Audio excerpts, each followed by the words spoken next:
And you're off and running.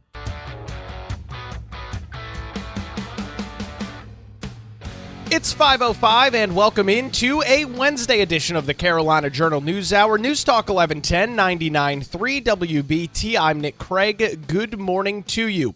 We start with an update out of Western North Carolina this morning. There's been a lot of questions about how the relief and recovery effort is going. Well, yesterday, the North Carolina office of the State Auditor launched a new online dashboard that allows users to actually track the Helene recovery in Western North Carolina. The Helene Recovery Dashboard, that's its official name, tracks data by counties including Avery, Ashe, Buncombe, Haywood, McDowell, Transylvania, and Watauga counties. It also shows how many households are displaced, utilizing FEMA shelter assistance data, still seeking assistance, and not utilizing assistance. The FEMA data is apparently updated automatically each week from the Federal Emergency Management Agency. The brand new Republican State Auditor Dave Boliek said in the press release, quote, "On day one, the State Auditor's Office committed to bringing transparency and accountability to hurricane recovery. And I'm proud of the work our team has done to produce the Helene Recovery Dashboard. This is an easy-to-navigate tool that also shows how many people are in hotels and how many people are displaced.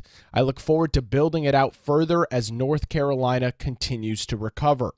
The State Auditor's Office has also included data on the state temporary housing units and a QA section with common questions asked by the general public about recovery. The Auditor's Office said that the data and answers for these sections, including updates on private roads and bridges, depends on data that they receive from Democrat Governor Josh Stein's office. The auditor is also working with the Stein administration on a smooth transfer of real-time data to update the dashboard regularly and hopes to have that information soon. At last week's Council of State meeting that we talked about in great detail, Dave Boliek thanked Stein for his collaboration on the monitoring of the funds expended in Western North Carolina for Hurricane Helene recovery. Back at the meeting, he said, quote, "So that we can keep a true account and not get into a situation where 6 years from now we're asking where did the money go." Stein addressed Boliek at the end of the meeting, expressing his appreciation for the conversation between their respective staffs. The governor said, quote, we are endeavoring to get you all of the information as quickly as we can in a regular update because we want to be accountable to you. We want to be accountable to the public, and we're going to have a public dashboard that every North Carolina resident can see to make sure that we're doing the job as best as we can. We want all this to be done immediately with perfection, and we're going to come as close to those goals as we possibly can. Dave Boliek's office has a performance and financial audit of the North Carolina Office of Recovery and Resiliency. That's the NCORE, which we have talked about a lot over the last couple of months, as required by Senate Bill 382. That'll be coming up this summer. It became law back in December. If you are interested in checking out the dashboard, it's auditor.nc.gov/Helene. That's auditor.nc.gov/Helene. And the numbers there, 135 days since the storm, more than 5,700 individuals displaced, more than 2,000 households still dealing with issues out in Western North Carolina. Great dashboard. You can check it out yourself again, auditor.nc.gov/Helene. It's now 5:09. You're listening to the Carolina Journal News Hour. You have heard the word tariff used a lot over the last few weeks. Even earlier this week, the Trump administration imposing a 25% tariff on some steel imports into the United States. To get some more details on that and talk about this discussion in a more overarching fashion, it's my pleasure to welcome the CEO of the John Locke Foundation, Bryson, to the Carolina Journal News Hour this morning. Donald, thanks for the time. You've got a new opinion piece up over at carolinajournal.com talking about tariffs. Can you walk us through that this morning? Sure. And thanks for having me on, Nick. I'm very excited to be on. It's always a good crowd to talk to. The President Trump, as you mentioned, announced 25% across the board tariffs on aluminum steel that would be imported. And this comes after weeks of threatening tariffs to China, Canada, and Mexico, and that sort of thing. Let's talk about what a tariff is real quick. A tariff is an arbitrary tax set by the government on goods that come into, or goods or commodities that come into the United States. So whatever the cost is, you add another percentage. In the case of aluminum and steel, 25% onto what that is. Um, I'm an open trade guy. I think that when there are no tariffs, that is probably the best. That means that there is just free and open exchange between customers and consumers and producers and that sort of thing, and that's great. And there probably is a place for tariffs. I signed the Freedom Conservatism Statement of Principles a couple of years ago, and that Statement of Principles on trade says that free people ought to be able to trade with free people. And I agree with that. So, for example, perhaps there are some trade barriers with China, unfree people, but perhaps we have free trade with Britain, free people. And I think that that's all fine. What I get a little lost on, and this is what the piece is about, is when people start talking about the trade deficit and how the trade deficit is awful and how we import more from China and Japan or Canada and Mexico, and that's awful. But when you really think through it, that doesn't make a whole lot of sense. Think about that you go to the grocery store. I go to Lowe's Foods. It's a North Carolina-based supermarket based out of Winston-Salem.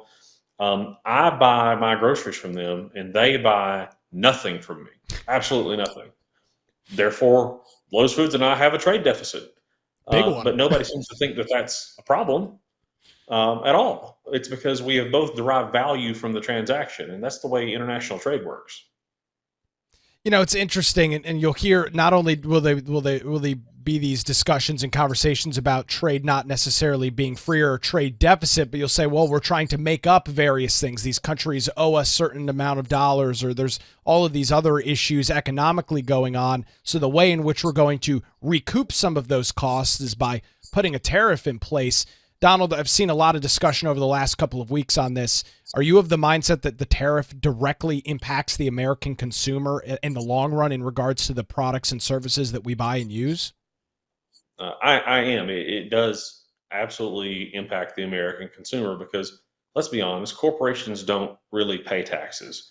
They end up paying the tax bill, but whether it's a corporate income tax or a capital stock tax, like we have here in North Carolina, or if it's going to be a tariff on goods, they pass that along either in the form of increased costs for their goods and services or in the form of lower wages for their workers. And so we're going to pay this tariff, which is a tax, one way or the other. And again, not to say that there's not a place for them in sort of a negotiating position, but to go out and proactively say we are pro-tariff and tariffs are the economic policy of the United States across the board doesn't make a whole lot of sense to me.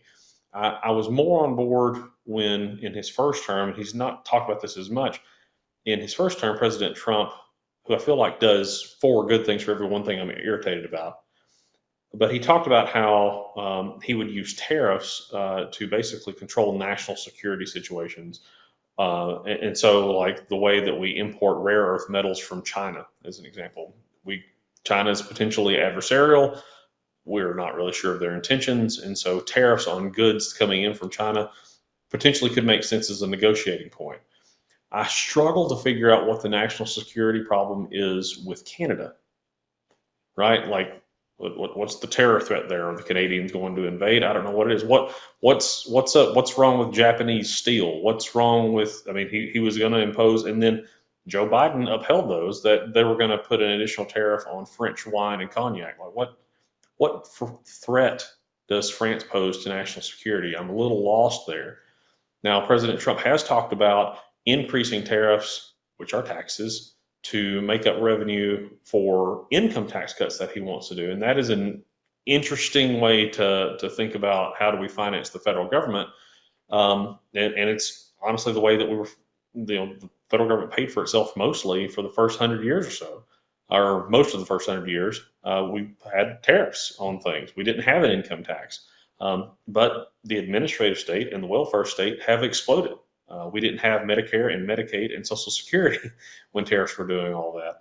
And so it's difficult to see if that's even possible. And honestly, it's the role of Congress to do and not the president. We'll continue the conversation with the CEO of the John Locke Foundation, Donald Bryson, coming up after this. You're listening to the Carolina Journal News Hour.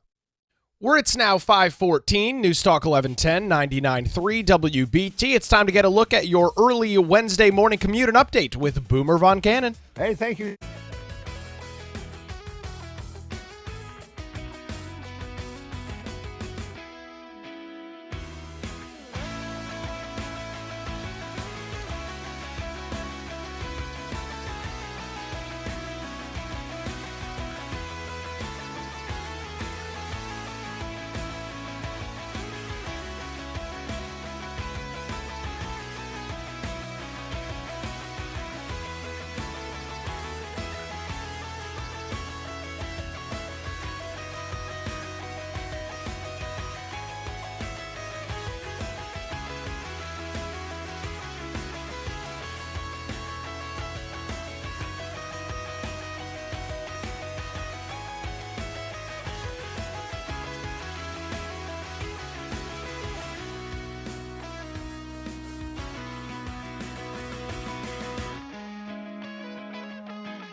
It's 5:20. Welcome back to the Carolina Journal News Hour. News Talk 1110 99.3 WBT. Don't forget that you can check out the show and watch it along live each and every weekday morning by checking out the Carolina Journal on YouTube. You can also take the show with you via podcast wherever you go in your favorite podcast app. Just search for the Carolina Journal News Hour, tap the subscribe or follow button, and you'll get a new show delivered to your smartphone or tablet each and every weekday morning. It's the Carolina Journal News Hour podcast.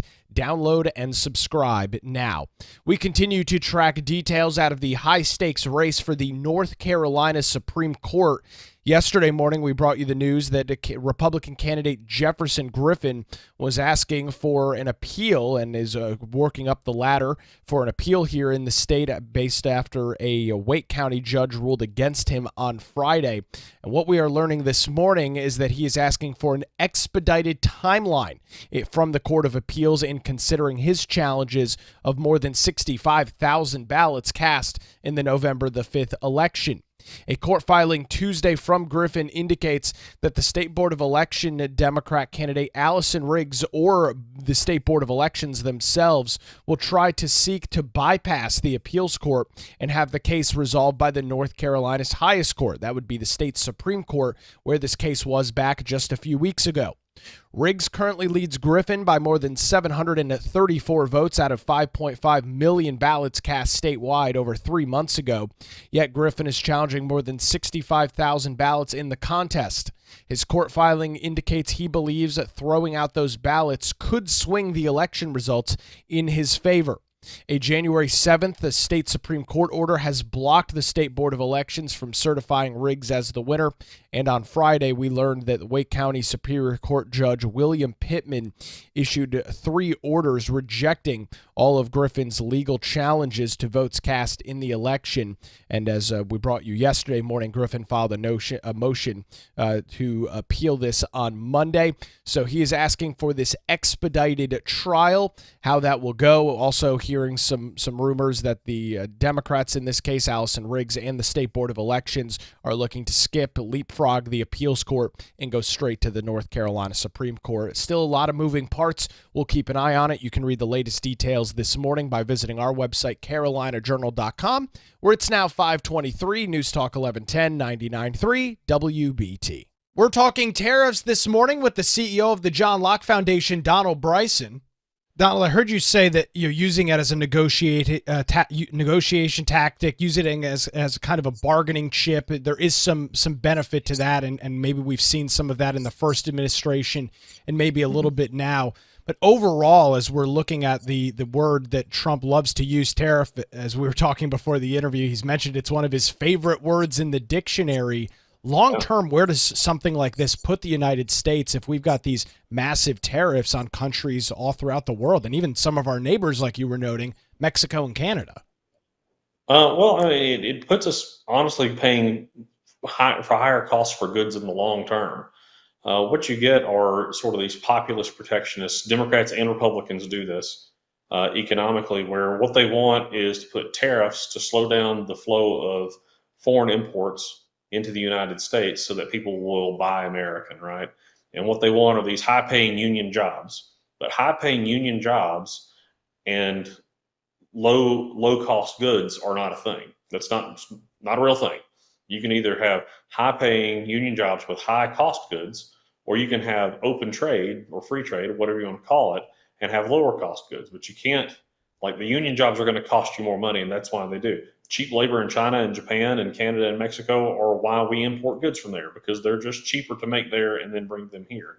And so this sort of clamoring that some Republicans in Washington are doing to get, curry favor with the unions and the Rust Belt and that sort of thing, that's going to end up costing us more in our clothes and our cars and our appliances and those sorts of things. Can you elaborate more a little bit on that in regards to the discussion that, well, if we put these tariffs in place, we will bring more manufacturing back to the United States? That was something that you were just mentioning. The Trump administration attempted to do that with steel in the first administration. There ended up being a huge net deficit in jobs due to the huge increase in the prices. Can you talk a little bit more about that? Again, it sounds good on paper, Donald. It makes sense. It's more expensive. We'll make it here. But does that actually shake out in reality? It doesn't shake out in reality because we have labor unions have an immense amount of political power here in the United States. And so, yes, we could bring some manufacturing back to the United States so that the companies don't have the import, they don't have the tariff costs, right, to move it across borders. But when they get here, they are paying far more for labor than they would in other countries because unions are demanding higher wages and they're demanding all of these benefits and they're demanding so much time off. And so the production costs, or in terms of labor, are just so much higher than they are in other countries for those businesses. And so the costs are going to go up one way or the other. And people think that we should make things here. Well, yeah, I mean, there's nothing wrong with manufacturing. I think manufacturing is a good thing, but the American economy is so vast and so large that we just can't possibly make everything that we consume. And then there are the geographic limitations to some commodities, right?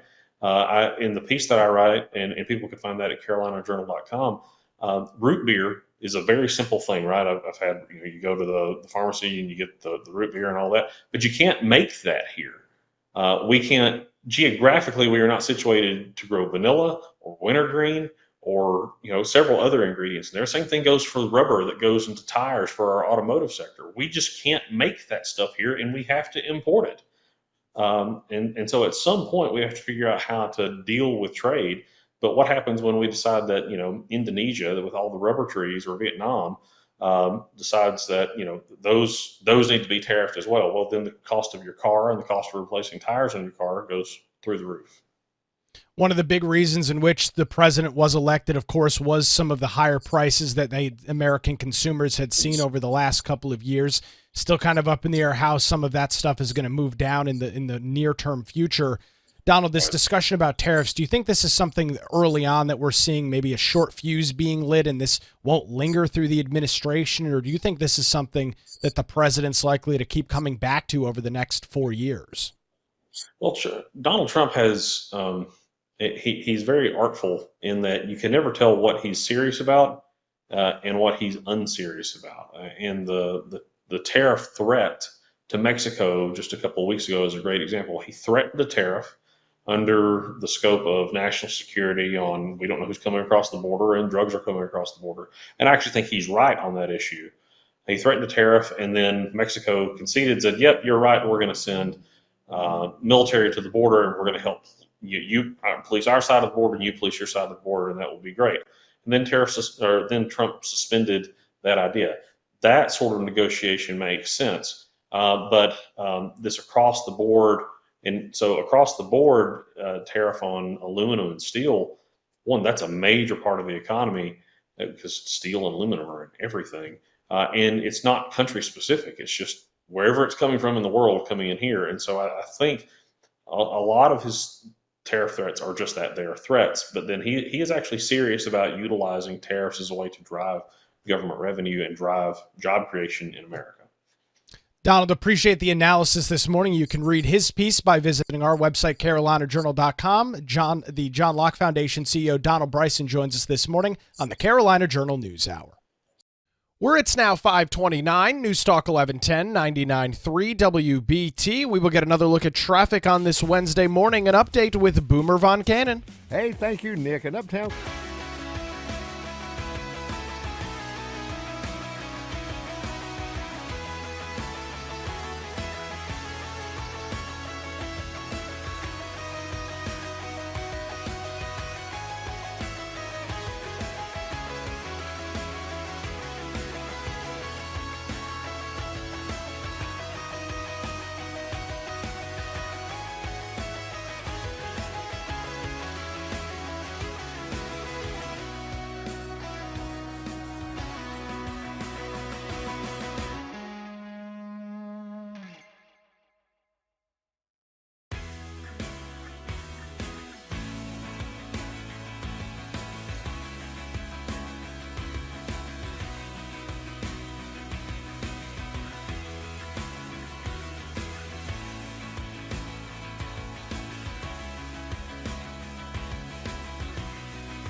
It's 5:36. Welcome back to the Carolina Journal News Hour. Good Wednesday morning to you. An investigation into unfair billing practices that has lasted more than 4 years led to North Carolina Insurance Commissioner Mike Causey to fine UnitedHealthcare of North Carolina and its affiliated group, UnitedHealthcare Insurance Co., $3.4 million. This news coming into CarolinaJournal.com this morning. The fine will be distributed to benefit the public school system as required under Article 9, Section 7 of the North Carolina Constitution. UnitedHealthcare also agrees to provide the Department of Insurance with a corrective action plan to address violations uncovered in the investigation and to submit future compliance examinations. NCDOI's Market Regulation Division began its investigation after the Department of Consumer Service Division saw a growing trend in complaints from UnitedHealthcare members and their providers. A review of the complaints showed that members were being subject to cost sharing more than applicable deductibles, co-payments, and co-insurance liabilities.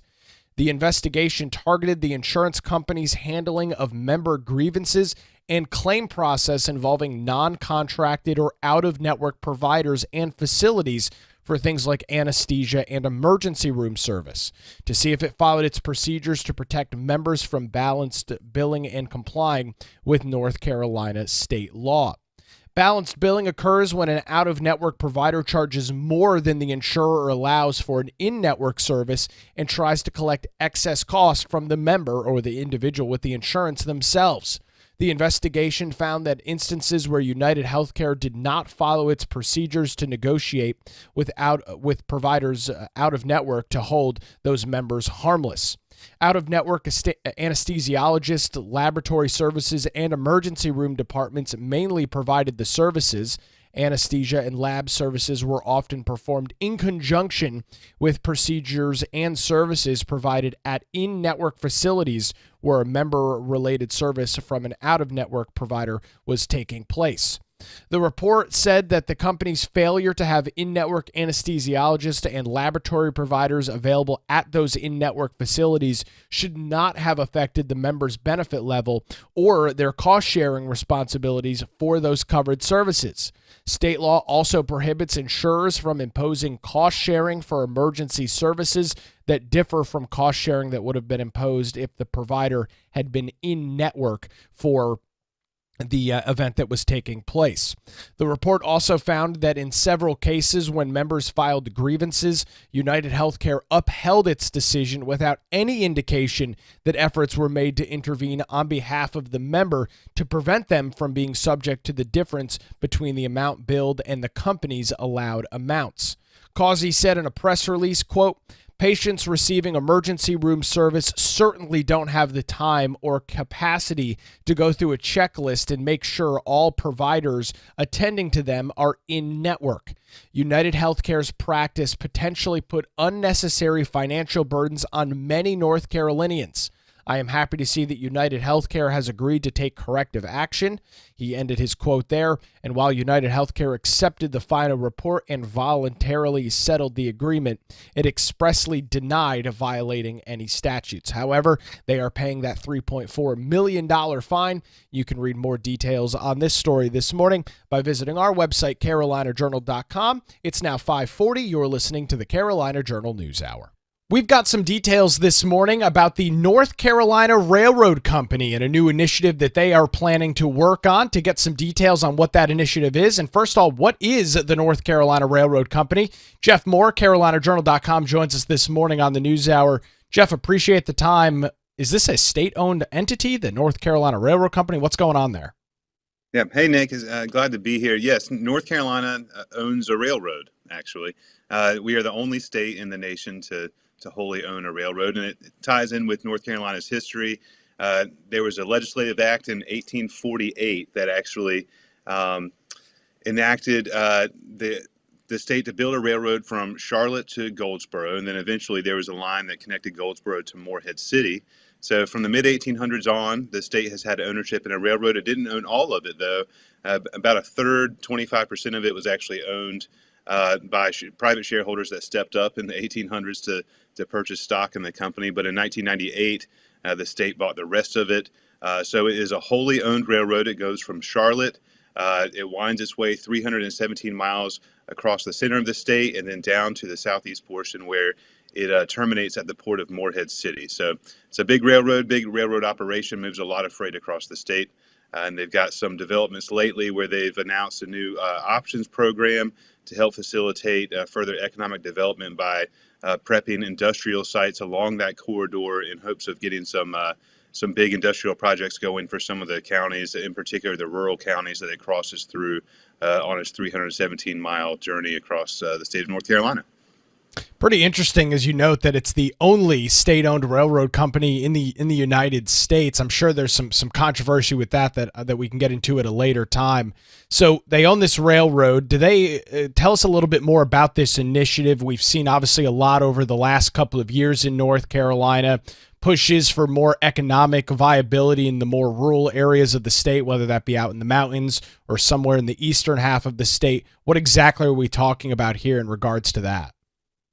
Yeah, so over the last 10 years or so, you've probably heard a lot of talk about the big mega sites and projects, one being in Randolph County, where the VinFast installation is hopefully, they hope, eventually going to come under construction there and deliver a lot of jobs like they promised. But some of these big sites are along rail corridors, or they really need rail line access for these big industrial players to come into a county. If it's a rural county, they want to make sure they have the infrastructure in place. So the North Carolina Railroad, with its long history, has made it a practice of helping facilitate some of that, the readiness factors as far as getting land purchased and prepped and getting all the infrastructure in place to actually help a big industrial customer come. Then the North Carolina Railroad would service with either a spur to that location or if it's directly alongside the corridor. All with the idea of getting some economic development and growth in North Carolina, jobs and prosperity. Because they are owned by the state, they walk this line. They're privately run and operated and managed, but they're owned by the state. So they really kind of build themselves as a driver of economic growth in North Carolina. And so they're always looking to kind of reinvest in those kind of ways. And so this options program seems to be the latest iteration of facilitating more economic development for industrial customers anywhere between Charlotte and the Triad and Morehead City. Jeff, we talk a lot over at the John Locke Foundation and CarolinaJournal.com about economic incentives. There's a whole variety of them that we've covered over the last couple of months. Does this deal with some of the same scrutiny that other programs and projects deal with, where members of the state and groups like the John Locke Foundation and Carolina Journal see this as picking winners or losers because this is a state-owned entity and is kind of handled by the state of North Carolina? Yeah, there's been some murky waters in the past several years with North Carolina Railroad just because they're privately managed. It's not clear whether or not they're obligated to turn over financial records, for instance, to interested public. But because the legislature and the governor's office appoints the board members and is owned by the state of North Carolina, there's many people that think we ought to have access to those things, or perhaps that the North Carolina may want to sell its interest in a railroad and get out of this unusual situation the state finds itself in. I've been hearing some calls for that. There's not necessarily an appetite to buy the railroad outright by some of the lessees that actually operate, Norfolk Southern and CSX, on this rail line, because they have a pretty good sweetheart deal now. And the North Carolina Railroad Company, operated privately, they have a pretty good deal as well. So they work alongside, like hand in hand with NCDOT and DOT to make rail line improvements and infrastructure improvements, and are continually kind of trying to reinvest those profits from the leases they have with Norfolk Southern back into the rail line. They do pay a dividend to the state of North Carolina every year, but it looks like a rail line of this size, it has an impact economically into the billions, about $4.5–5 billion. So it's a pretty valuable piece of economic infrastructure for the state, but at a time when we're looking at roads in Western North Carolina roads really in bad shape, and legislators getting into budget negotiations where they may want to find some more money to invest in things like that. Selling the North Carolina Railroad may be something that comes up on the table. With this initiative to purchase some of this land to kind of grease the wheels a little bit for some of these major projects, do they already have this money appropriated? Do they have to go back to the General Assembly for it? Where's this money coming from? So this money is going to come from the revenues, ostensibly the revenues that the North Carolina Railroad generates through its lease agreements with Norfolk Southern. So if you see trains going on this line, they're going to be Norfolk Southern trains. I think that they have some spurs and involvement from CSX, which is another train and railroad company. But so they pay a lease to operate on it, and it's probably by the freight. So the North Carolina Railroad earns these fees throughout the year. So 15, 20, $25 million in revenues coming into the North Carolina Railroad Company, and then they put those back into some of these economic development projects. So I imagine those are the revenues that they're going to draw from to help some of the local municipalities develop some real estate for industrial customers. It's a great update this morning. Jeff Moore from CarolinaJournal.com joins us on the Carolina Journal News Hour. Where it's 547, News Talk 1110, 99.3 WBT. It's time for another look at traffic on this Wednesday morning. We'll get an update with Boomer Von Cannon. Hey, thanks a lot, Nick.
It's 5:53. Good morning again. Welcome back to the Carolina Journal News Hour. News Talk 1110 99.3 WBT. Recapping one of our stories this morning, the North Carolina Office of the State Auditor has launched a new online dashboard that allows users to track Hurricane Helene recovery in western North Carolina. The named Helene Recovery Dashboard tracks data by county, including Ashe, Avery, Buncombe, Haywood, McDowell, Transylvania, and Watauga. It also shows how many households are displaced, utilizing FEMA shelter assistance data, the individuals still seeking assistance and not utilizing assistance. The FEMA data is updated automatically each week. Dave Boliek, who is the new Republican state auditor, said, quote, "On day one, the state auditor's office committed to bringing transparency and accountability to hurricane recovery, and I'm proud of the work our team has done to produce the Helene Recovery Dashboard. This is an easy-to-navigate tool that shows how many people are in hotels and how many people are displaced, and I look forward to building it out further as North Carolina continues to recover." The dashboard also includes data on the state temporary housing units and a QA section with common questions asked by the public in regards to recovery.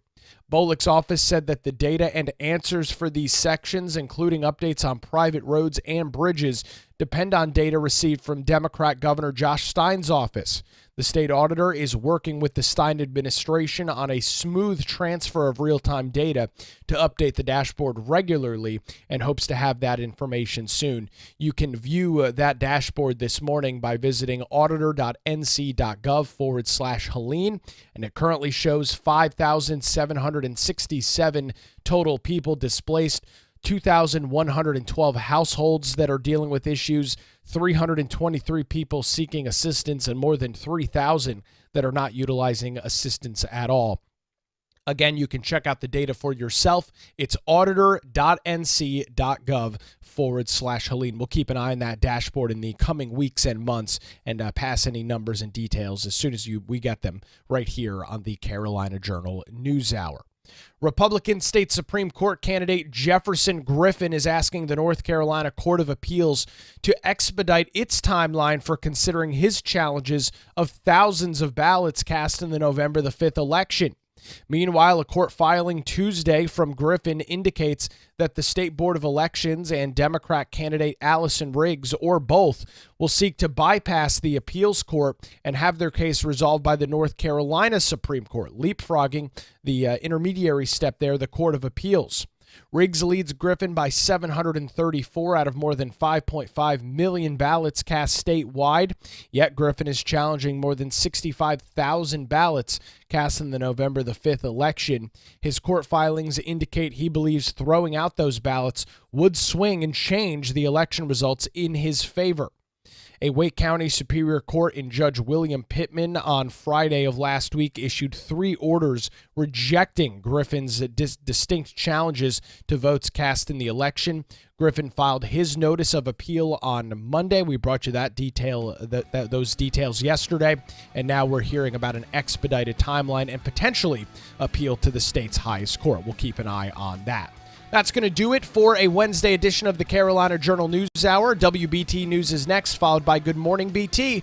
We're back with you tomorrow morning, 5 to 6, right here on News Talk 1110 and 99.3 WBT.